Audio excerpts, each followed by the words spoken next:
C'est au Mans que Christelle Morancet, présidente du Conseil régional des Pays de la Loire, a fait un bond dans le futur en visitant le centre de transfert de technologie du Mans, le CTTM. Le CTTM est une structure de 45 collaborateurs. C'est un centre de ressources technologiques qui intervient dans différents pôles technologiques, ingénierie biologique et médicale, ingénierie de conception, matériaux et acoustique vibration. C'est un centre de prestation de services, de recherche, d'innovation qui développe des connaissances, des compétences, des savoir-faire nouveaux qui trouveront leurs applications dans les années futures. Avec 3 programmes de recherche financés par le Fonds européen de développement régional et par la région des Pays de la Loire, le CTTM entend maintenir son haut niveau d'expertise, d'ores et déjà auréolé du label Centre de ressources technologiques du ministère de la Recherche. Nous avons des projets plus dédiés au secteur des sciences de la vie pour développer demain des organes ou des parties d'organes intégrés dans le corps humain. Le deuxième projet est plus un projet matériaux où on va exploiter par exemple des fibres végétales,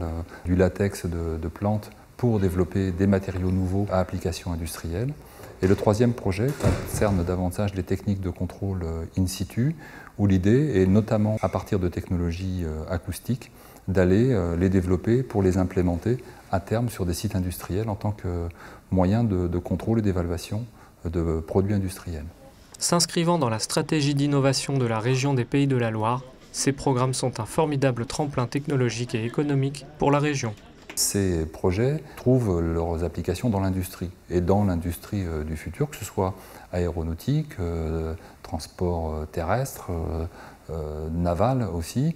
On voit bien aussi que le projet autour des technologies santé, qui est un projet mené en relation avec des équipes de recherche régionales, pourra intégrer demain des compétences liées à des entreprises de start-up notamment régionales, voire créer des activités nouvelles sur le territoire autour de l'utilisation de ces technologies additives, de ces techniques additives pour fabrication, par exemple, de prothèses du corps humain. L'industrie régionale sera bénéficiaire des résultats de ces projets-là.